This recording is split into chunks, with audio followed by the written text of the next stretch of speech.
Hello everyone, welcome to Divya education. आज है 28 मई और 28 मई से संबंधित जितने भी करंट अफेयर के क्वेश्चन बन सकते हैं, आज उन सभी को हम इस वीडियो में डिस्कस करेंगे। सो आप में से जो भी इस चैनल पे नए हो, चैनल को सब्सक्राइब कर लेना तथा अपने दोस्तों को भी शेयर कर देना ताकि उन तक भी ये वीडियो आसानी से पहुँच जाए।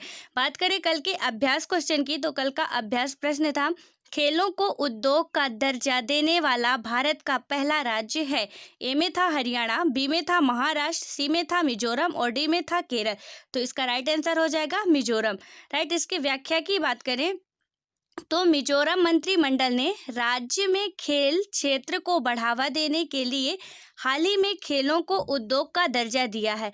राज्य मंत्रिमंडल की बैठक में खेल और युवा मामले के विभाग के प्रस्ताव खेल को उद्योग का दर्जा देने को मंजूरी दी गई। निवेश को आकर्षित कर खेल गतिविधियों को बढ़ावा देने के लिए मिजोरम ने खेल को उद्योग का दर्जा दिया है।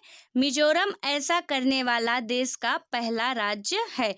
राइट, नेक्स्ट क्वेश्चन की बात करें जो आज का पहला क्वेश्चन है, इथोपिया द्वारा किस नदी पर एक मेगा जल विद्युत परियोजना का निर्माण किया जा रहा है जिसने नदी के अनुप्रवाह में स्थित देशों यथा मिस्र तथा इथोपिया के मध्य जल युद्ध की संभावना को बढ़ा दिया है। ए में है नील नदी, बी में है आवास नदी, सी में है लुंगवा नदी और डी में है मनिया नदी। राइट, तो इसका राइट आंसर हो जाएगा नील नदी। इसकी व्याख्या की बात करें तो अफ्रीका की सबसे लंबी नील नदी के जल बंटवारे को लेकर अफ्रीकी महाद्वीप के कई देशों के मध्य एक दशक से अधिक समय से विवाद चल रहा है। वर्ष 2020 के अंत में इथोपिया और मिस्र नील नदी पर जल विद्युत परियोजना के भविष्य को लेकर वाशिंगटन डीसी में बातचीत शुरू करने जा रहे हैं। नील नदी विश्व की सबसे लंबी नदी है। यह भूमध्य रेखा के दक्षिण से निकलकर उत्तर पूर्वी अफ्रीका से होकर भूमध्य सागर में गिरती है। राइट, नेक्स्ट क्वेश्चन की बात करें तो विश्व स्वास्थ्य संगठन यानी कि WHO ने हाल ही में कितने उम्मीदवारों के मानव परीक्षण में प्रवेश करने की घोषणा की है। ए में है 10, बी में है 7, सी में है 8 और डी में है 5। तो इसका राइट आंसर हो जाएगा 8। इसकी व्याख्या की बात करें तो विश्व स्वास्थ्य संगठन यानी कि वर्ल्ड हेल्थ ऑर्गेनाइजेशन ने हाल ही में 8 उम्मीदवारों के मानव परीक्षण में प्रवेश करने की घोषणा की है। कई लोग ह्यूमन चैलेंज ट्रायल में भाग लेने के लिए आगे आए हैं। ह्यूमन चैलेंज ट्रायल में वॉलेंटियर को कोविड-19 वायरस के साथ संक्रमित किया जाता है। यह टीका विकास की प्रक्रिया को गति देने के लिए किया जाता है। ह्यूमन चैलेंज ट्रायल का मुख्य लाभ यह है कि यह परीक्षण को तेज करता है।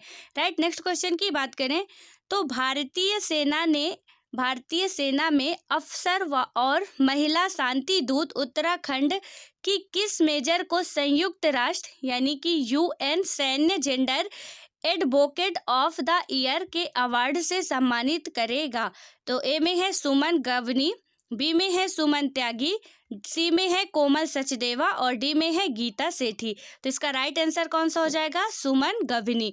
इसकी व्याख्या की बात करें तो यह पहली बार है जब किसी भारतीय शांति रक्षक को इस अवार्ड से सम्मानित किया जाएगा। सैन्य पर्यवेक्षक सुमन UN मिशन के तहत दक्षिण सूडान में तैनात थी। हाल ही में उन्होंने अपना मिशन पूरा किया है। उनके साथ ब्राजील की सैन्य कमांडर कार्ला मोटेइरो डे कास्त्रो अराउजो को भी यह सम्मान मिला है। यह लगातार दूसरा साल है जब ब्राजील के शांति दूत को यह सम्मान मिला है। राइट, नेक्स्ट क्वेश्चन की बात करें तो विश्व इस्पात संघ ने वर्ल्ड स्टील रिपोर्ट जारी की। इस रिपोर्ट के अनुसार भारत में क्रूड स्टील में कितने प्रतिशत की गिरावट आई है। ए में है 85%, बी में है 95%, सी में है 10% और डी में है 65%। राइट, तो इसका राइट आंसर हो जाएगा 65%।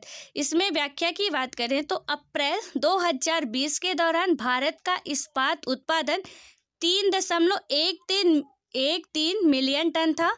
अप्रैल 2019 में भारत ने 9.02 मिलियन टन का उत्पादन किया। मार्च 2020 में भारत को मार्च 2019 की तुलना में 14% इस्पात उत्पादन में गिरावट का सामना करना पड़ा।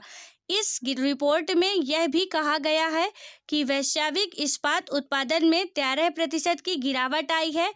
अप्रैल 2019 में वैश्विक इस्पात उत्पादन 157.67 मिलियन टन था।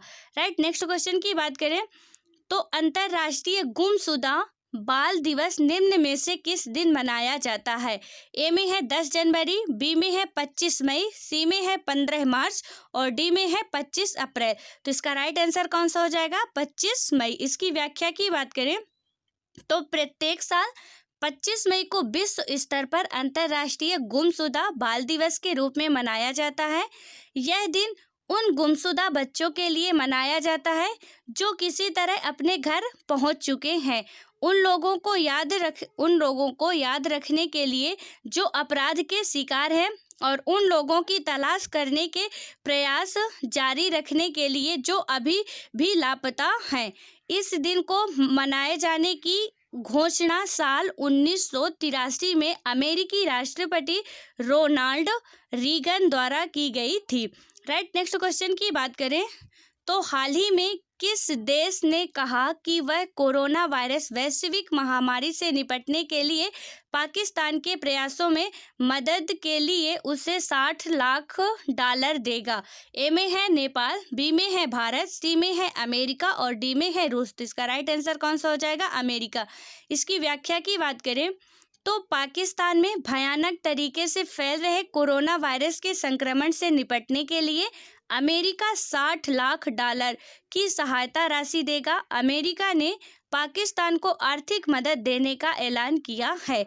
अमेरिका ने कहा है कि यह धनराशि पाकिस्तान को उन स्वास्थ्य कर्मियों को और प्रशिक्षण देने में काम आएगी जो अस्पतालों में कोरोना वायरस संक्रमण के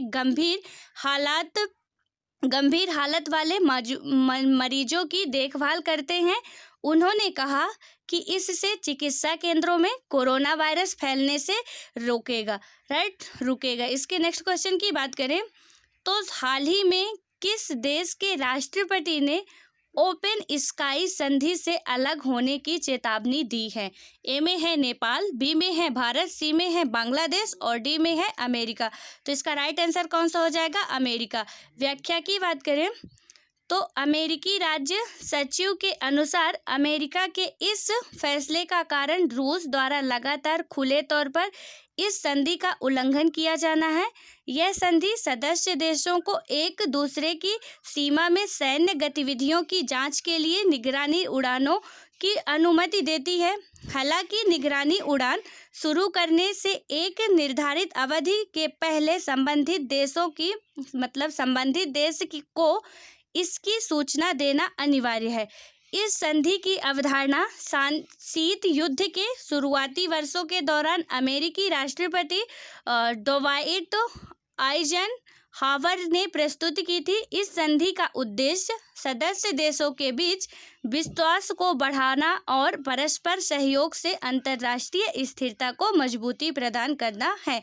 राइट, नेक्स्ट क्वेश्चन की बात करें तो विश्व मौसम विज्ञान दिवस यानी कि वर्ल्ड मेट्रोलॉजी डे निम्न में से किस दिन मनाया जाता है? ए में है 20 मई, बी में है 25 अप्रैल और सी में है 10 जून और डी में है 12 मार्च। तो इसका राइट आंसर कौन सा हो जाएगा? 20 मई। इसकी व्याख्या की बात करें तो विश्व मेट्रोलॉजी दिवस प्रत्येक साल 20 मई को मनाया जाता है। ये 17 देशों के प्रतिनिधियों द्वारा 20 मई 1875 को मीटर कन्वेंशन के हस्ताक्षर की स्मृति में मनाया जाता है। इस वर्ष विश्व मेट्रोलॉजी दिवस 2020 की थीम वैश्विक व्यापार के लिए माप है। उत्पादों के मानकों और नियमों को सुनिश्चित करने, निष्पक्ष वैश्विक व्यापार को सुविधाजनक बनाने में माप की भूमिका के बारे में जागरूकता पैदा करने के लिए इस थीम को चुना गया है। राइट, नेक्स्ट क्वेश्चन की बात करें तो हाल ही में किस देश के प्रधानमंत्री ने कोरोना के कारण देश में लगे आपातकाल को समाप्त करने का निर्देश दिया है? ए में है नेपाल, बी में है रूस, सी में है जापान और डी में है इराक। तो इसका राइट आंसर कौन सा हो जाएगा? जापान। इसकी व्याख्या की बात करें तो जापान के प्रधानमंत्री शिंजो आबे ने कोरोना वायरस के कारण लागू आपातकाल हाल ही में टोक्यो और 4 अन्य हिस्सों से समाप्त कर दिया है। इसके साथ ही जापान में लागू राष्ट्रव्यापी पाबंदियां समाप्त हो गई। सरकार द्वारा गठित एक पैनल के विशेषज्ञों ने टोक्यो, पड़ोसी प्रांतों कानगावा, चिवा और सौतामा तथा देश के उत्तरी भाग में स्थित होकाइदो से आपातकाल हटाने को मंजूरी दे दी है। गौरतलब है कि जापान के बाकी हिस्सों से आपातकाल इस महीने की शुरुआत में ही हटा लिया गया था। राइट, नेक्स्ट क्वेश्चन की बात करें जो कि लास्ट क्वेश्चन है। हाल ही में किस देश के तेज गेंदबाज सेहान मधुसनका को ड्रग्स रखने के आरोप में हिरासत में लिया गया है?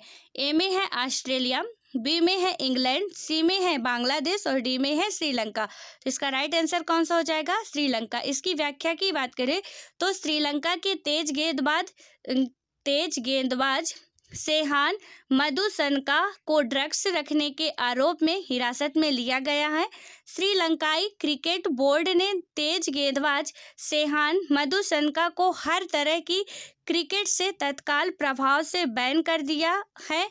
सेहान मधुसनका ने साल 2018 में बांग्लादेश के खिलाफ जनवरी में अपना वनडे इंटरनेशनल डेब्यू किया था। उसी मैच में सेहान मधुसनका ने हैट्रिक ली थी। 1 वनडे मैच और 2 T20 इंटरनेशनल मैच श्रीलंकाई टीम के लिए खेल चुके सेहान मधुसनका चोट के कारण टीम से बाहर हो गए थे। सेहान मधुसनका ने फरवरी 2018 में अपने दोनों T20 इंटरनेशनल मैच खेले थे जिनमें वे सिर्फ 2 विकेट चटका पाए थे। राइट, तो ये रहे आज के 10 इंपॉर्टेंट क्वेश्चन। देन उसके बाद आज की अभ्यास प्रश्न की बात करें तो भारत की दवा नियामक प्रणाली में सुधार के लिए सरकार ने विशेषज्ञों की उच्च स्तरीय समिति का गठन किया है। इस समिति के अध्यक्ष हैं तो ए में है स्मृति भारती, बी में है राजेश भूषण, सी में है डॉक्टर ईश्वरा रेड्डी और डी में है बलराम भार्गव। ये इस वीडियो के नेक्स्ट वीडियो का क्वेश्चन है, तो जो भी नेक्स्ट वीडियो देखा होगा वो इसका आंसर बहुत आसानी से दे लेगा। सो आई होप आप सभी इसका आंसर राइट दोगे। मिलते हैं नेक्स्ट वीडियो में, तब तक के लिए बाय बाय, खुश रहो, पढ़ते रहो।